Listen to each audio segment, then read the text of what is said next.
அனைவருக்கும் வணக்கம். இன்னைக்கு நம்ம பார்க்க போற வீடியோன்னு பார்த்தீங்கன்னா, அதிர்ஷ்டசாலியாக மாற செய்ய வேண்டிய தானம் என்ன? வாங்க இன்னைக்கு அதை பத்தி தெரிஞ்சுக்கலாம். பங்குனி மாதம் என்பது மங்களகரமான மாதம். இந்த மாதத்தில் முருகப்பெருமானுக்கு உகந்த பங்குனி உத்திரம் வருகிறது. இந்த பங்குனி மாதத்தில் வரக்கூடிய ஒவ்வொரு கிழமைக்கும் ஒவ்வொரு விதமான பலன்கள் இருக்கிறது.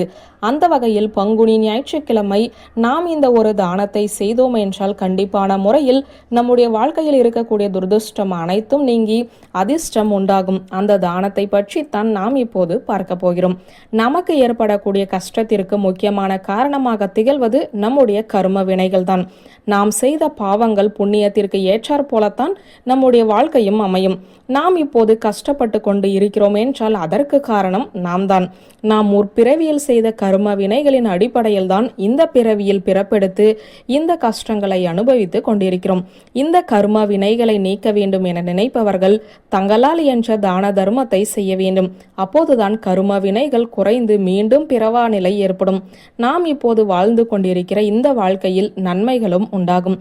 அப்படி நாம் செய்யக்கூடிய தான தர்மத்திற்கு கர்ம வினைகளை நீக்குவதோடு இன்னும் வேறு பலன்களும் கிடைக்கும். எந்த பொருளை நாம் தானமாக தருகிறோம் என்பதை பொறுத்தும் பலன்கள் கிடைக்கும்.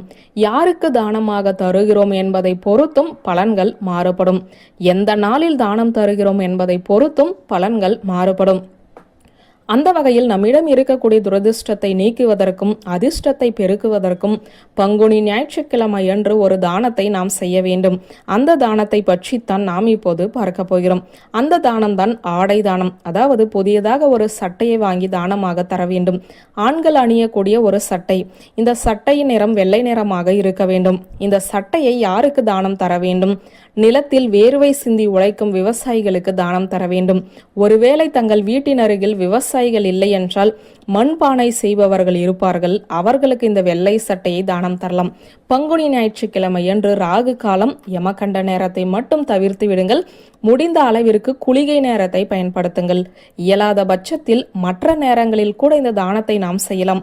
ஒரே ஒரு நபருக்கு ஒரே ஒரு சட்டையை வாங்கி தானம் செய்தால் கூட இனிமேல் வரக்கூடிய நாட்களில் நம்மிடம் இருக்கக்கூடிய துர்திருஷ்டம் விலகி அதிர்ஷ்டம் உண்டாகும்.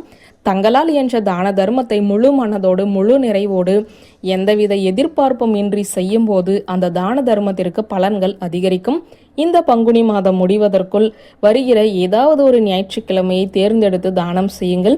முடிந்தால் அனைத்து ஞாயிற்றுக்கிழமையுமே செய்து பழக்கப்படுத்திக் கொள்ளுங்கள்.